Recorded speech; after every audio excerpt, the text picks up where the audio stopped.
다 같이 찬송가 382장 찬양하심으로 하나님 앞에 새벽 기도를 드리겠습니다.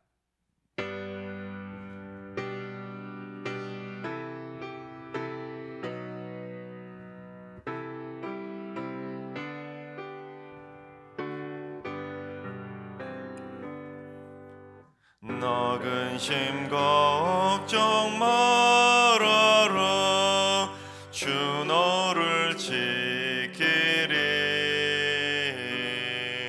주 날개 밑에 거하라. 주 너를 지키리. 주 너를 지키리. 아무 때나 어디서나 주 너를 지키리. 늘 지켜주시리.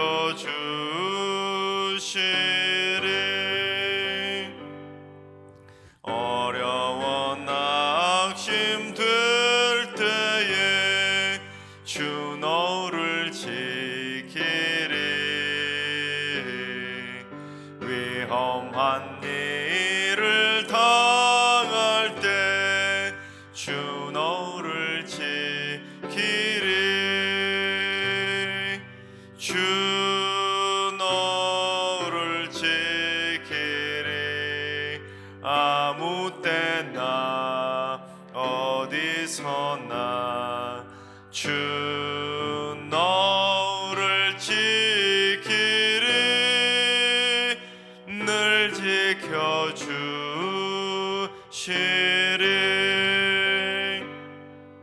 낯설 것 미리 아시고 주 너를 지키리. 구하는 것을 주시며 주 너를 지키리. 주 너를 지키리. 아무 때나 어디서나 주 너를 지키리. 늘 지켜주시리.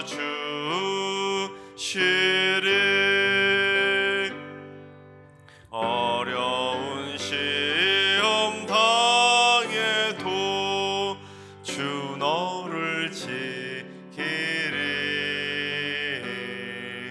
구주의 품에 거하라. 주 너를 지키리. 주 너를 지키리. 아무 때나 어디서나 주 너를 지키리. 늘 지켜주시리.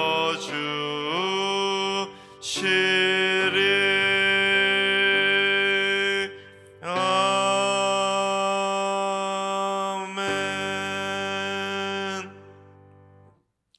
다 같이 한마음 한뜻으로 기도하며 나아가시겠습니다.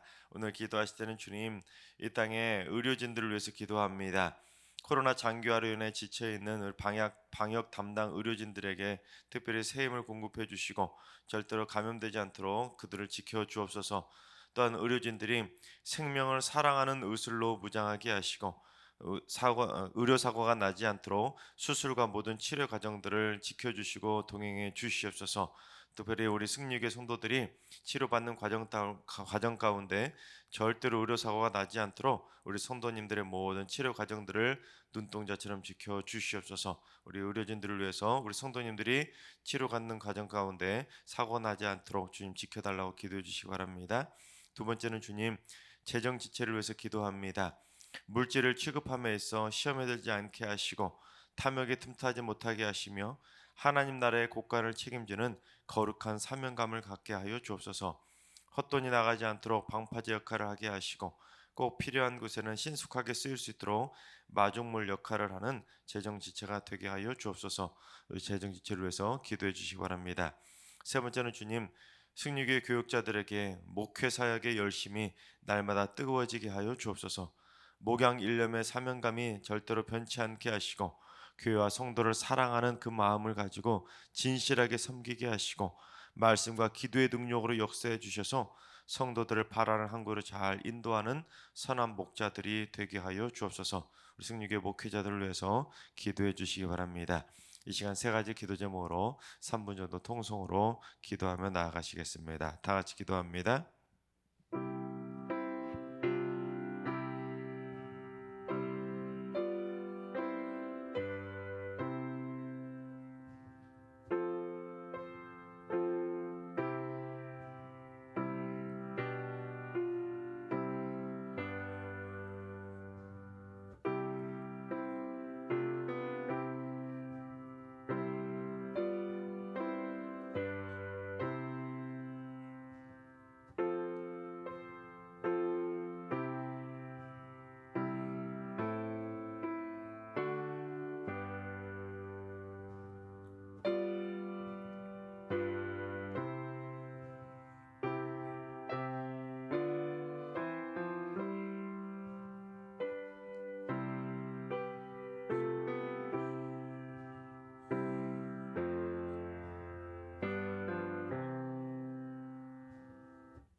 좋으신 하나님, 좋으신 하나님, 참 좋으신 나의 하나님,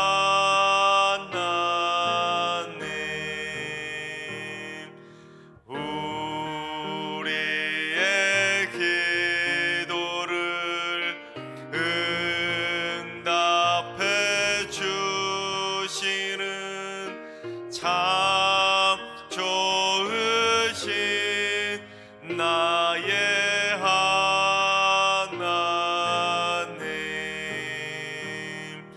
한없는 은혜를 우리에게 주시는 참 좋으신 우리 하나님.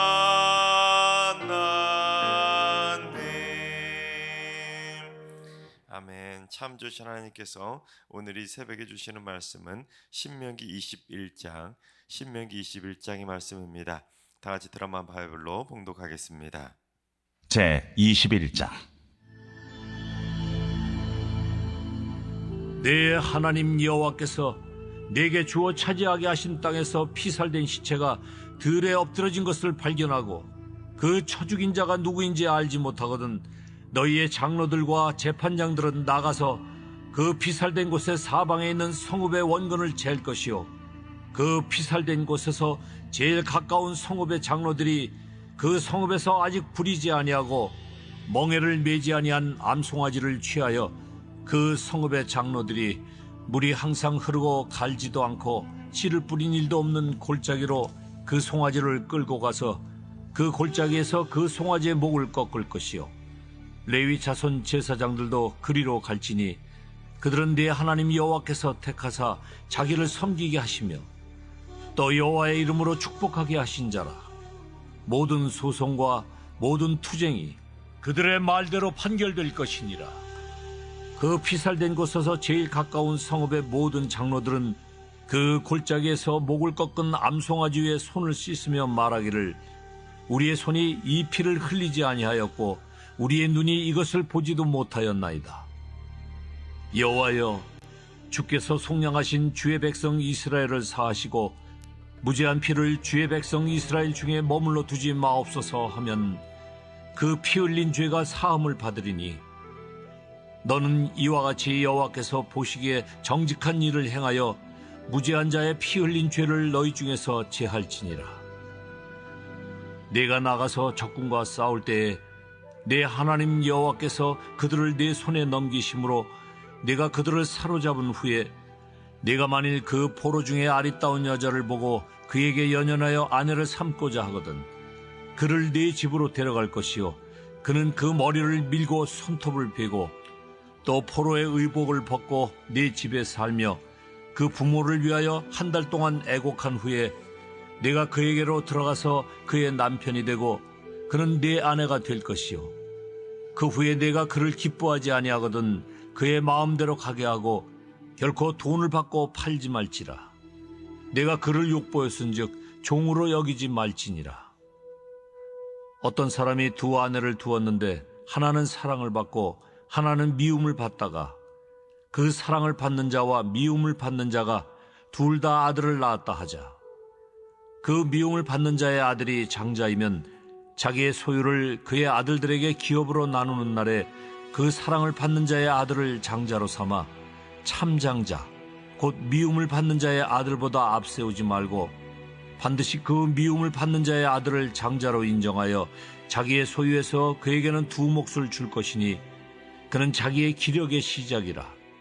장자의 권리가 그에게 있음이니라.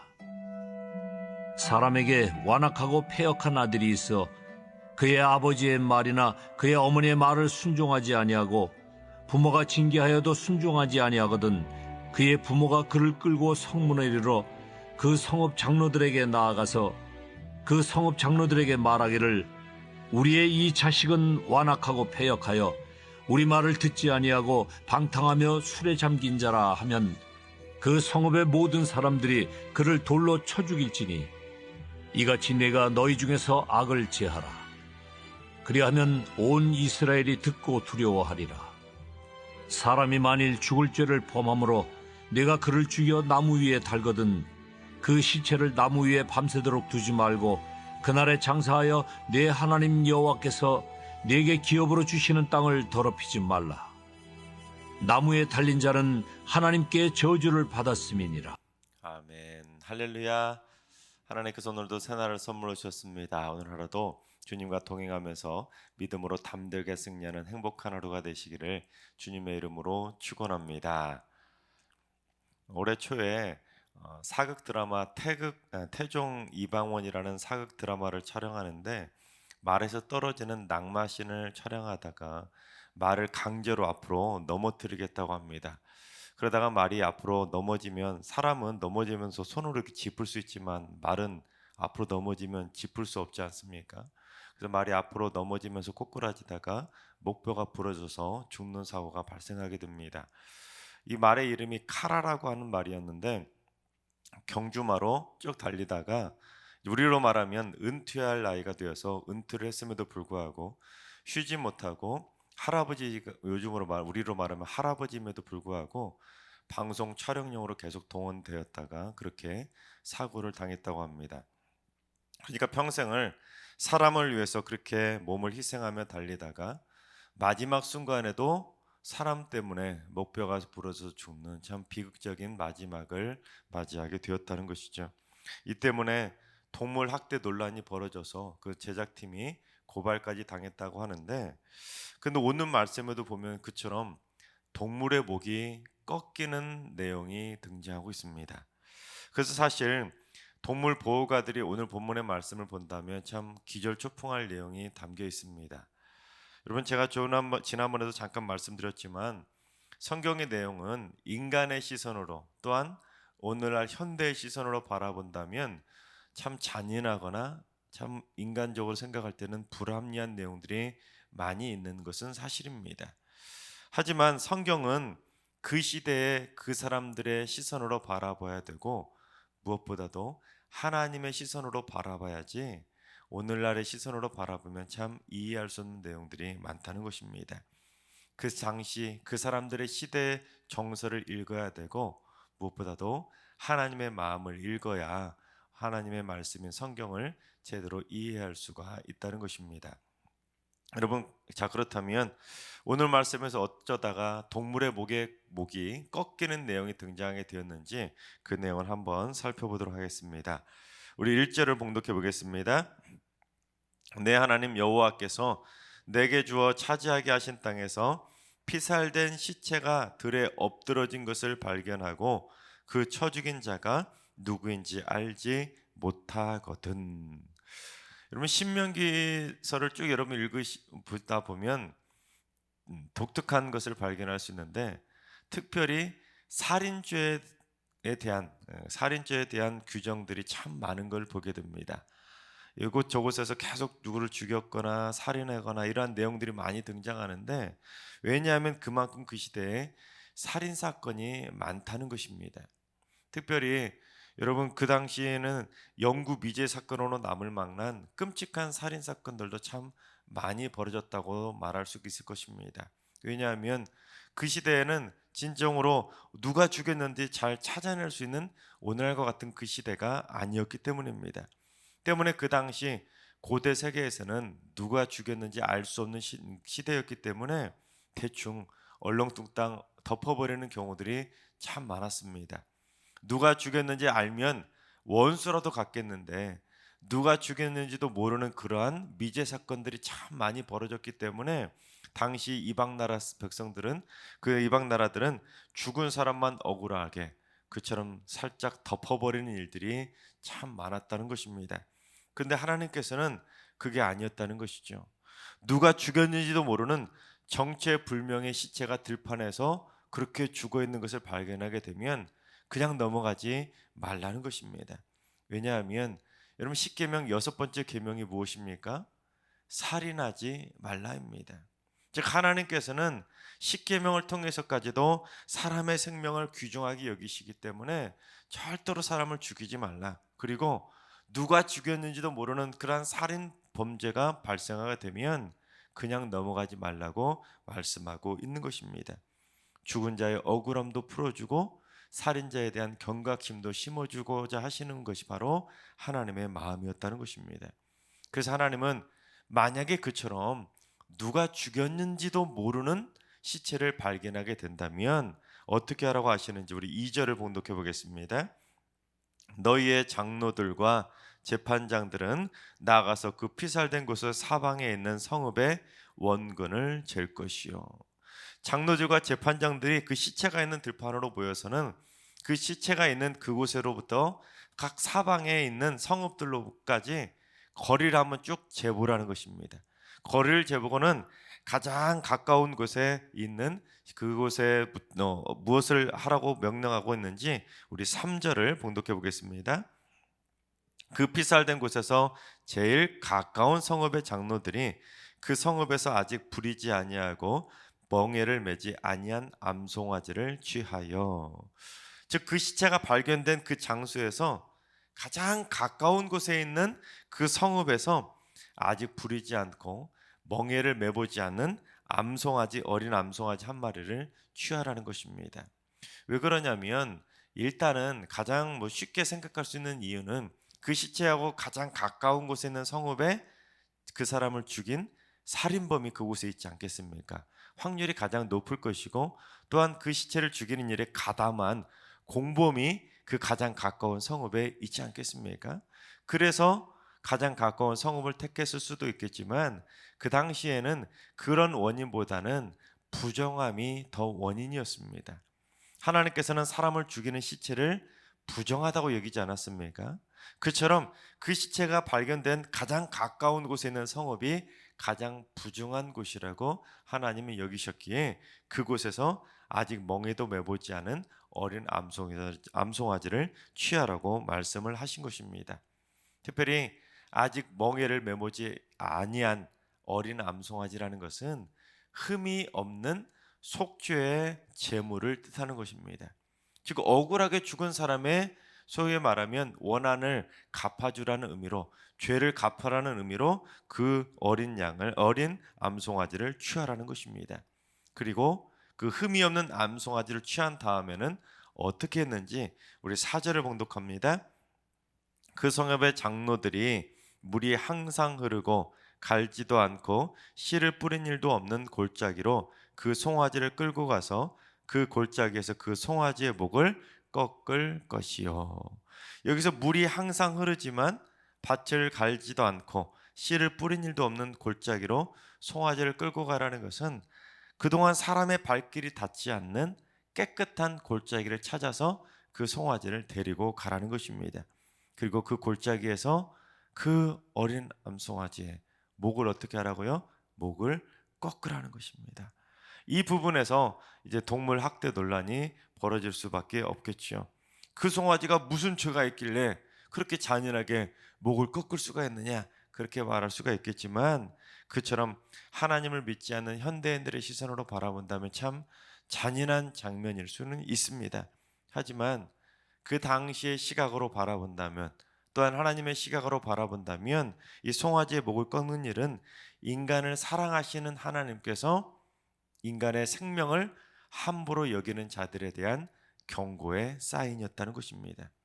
즉 성경 주석가인 매튜 헨리는 이 구절을 어떻게 해석하냐면, 그처럼 송아지의 목을 꺾는 행위는 만약에 살인하는 사람이 잡힐 경우에 송아지의 목을 꺾은 것처럼 똑같이 심판하시겠다는 하나님의 분명한 경고의 사인이었다는 것입니다.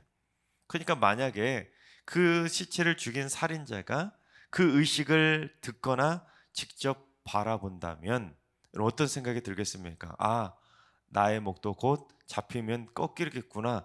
그러한 경각심을 가지게 돼서 얼마나 두렵고 떨리겠습니까? 그래서 이 의식을 통해서 당시 사람들로 하여금 사람을 죽이면 너도 똑같이 눈에는 눈, 이에는 이처럼 목이 꺾일 수 있다는 분명한 경고의 사인을 통해서 사람들이 함부로 사람을 죽이지 못하도록 했다는 것입니다. 그래서 사람들은 그처럼 암송아지 목을 꺾어버리는 것을 보고 살인을 꿈도 꾸지 않도록 그처럼 경각심을 불러일으켜 주었다는 것입니다. 또한 그처럼 송아지의 목을 꺾은 다음에는 그 시체에서 가장 가까운 성의 지도자들, 즉 장로들이 함께 모여서 그 성의 송아지 위에 손을 씻었습니다. 그 송아지 위에서. 그리고는 뭐라고 했냐면, 우리가 이 피를 흘리지 않았고 보지도 않았습니다라고 그렇게 선포해야 했습니다. 즉 지도자들이 대표해서 우리는 이 시체를 죽이지 않았습니다 하고 결백을 진실하게 하나님 앞에서 고백하라는 것입니다. 이것은 손 탈탈 씻고는 탈탈 털고는 우리는 죄 지은 것이 아닙니다, 우리는 이 시체하고는 아무 상관이 없습니다, 자신들이 그러한 무죄를 손을 털겠다는 의미로 그렇게 손을 씻으라는 것이 아니라, 만약이라도 우리 마을에서 진짜로 살인자가 나오게 된다면 반드시 책임을 지겠다는 선포의 의미였습니다. 그래서 그 다음이 중요한데, 우리 8절 말씀을 현대인의 성경으로 봉독해 보겠습니다. 여호와여, 주께서 구원하신 주의 백성 이스라엘을 용서하시고 죄 없는 사람을 죽인 살인죄에 대한 책임을 우리에게 돌리지 마소서. 그러면 그 살인죄가 용서될 것입니다. 즉 죄 없는 사람을 죽인 살인죄를 자신들에게 돌리지 말아달라고 그 마을의 지도자들이 함께 다 모여서 그처럼 하나님에게 용서를 구하면 살인죄를 용서받게 된다는 것입니다. 여러분, 이것은 무엇을 의미하냐면 죄에 대한 공동체적인 윤리의식을 의미합니다. 책임감을 가지고 공동체가 함께 그 죄에 대한 책임감을 가지라는 의미를 내포하고 있다는 것입니다. 심지어 누가 죽였는지도 모르는 그러한 살인죄에 대해서도 가장 가까운 마을에 있는 사람들은 함께 책임을 지고 함께 연대 의식을 느끼라는 것입니다. 그리고는 하나님께 용서를 구하면 하나님께서 용서해 주시겠다는 것입니다.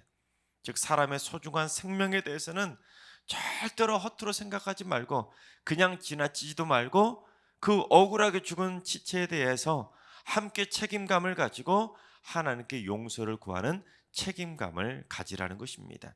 다 같이 다 그 죄에 대해서 함께 책임감을 가져야 된다는 것입니다. 여러분 이러한 하나님의 규정은 오늘날 이 시대에 참 깨닫는 바가 있는 규정이라고 말할 수가 있을 것입니다.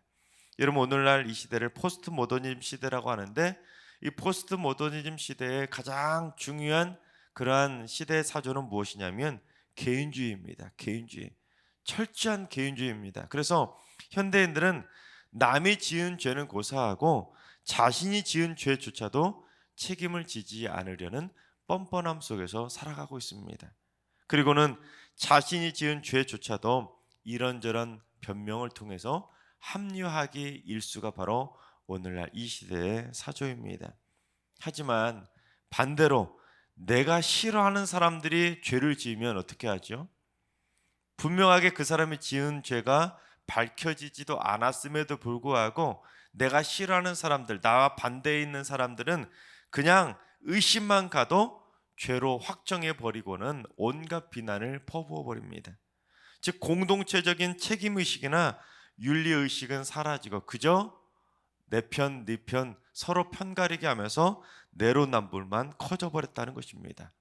나는 괜찮지만 남은 안 된다는 철저한 이기적인 개인주의 시대 사조에 사로잡혀 살아가고 있다는 것입니다. 그러니 무슨 이 시대에 죄에 대한 책임감, 공동체적인 책임감을 가지고 있는 사람들이 누가 있겠습니까?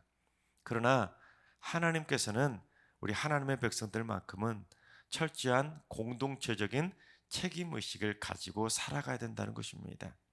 여러분 솔직히 누가 죽였는지도 모르는 시체를 우리 주변에 그런 살인사건이 벌어지게 된다면 누가 신경이나 쓰겠습니까?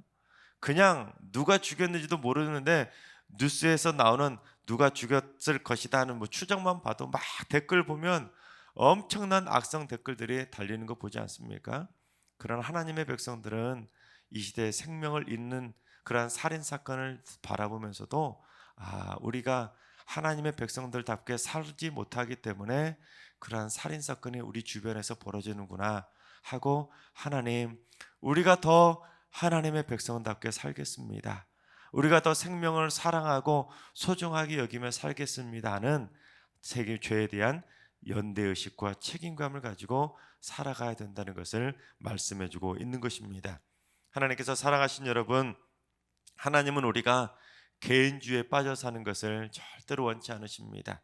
하나님은 죄 하나하나에도 함께 아파하고 함께 책임감을 가지고 함께 죄를 뉘우치고 함께 죄를 용서를 구하는 성숙한 그리스도인들로 살기를 원하신다는 사실입니다.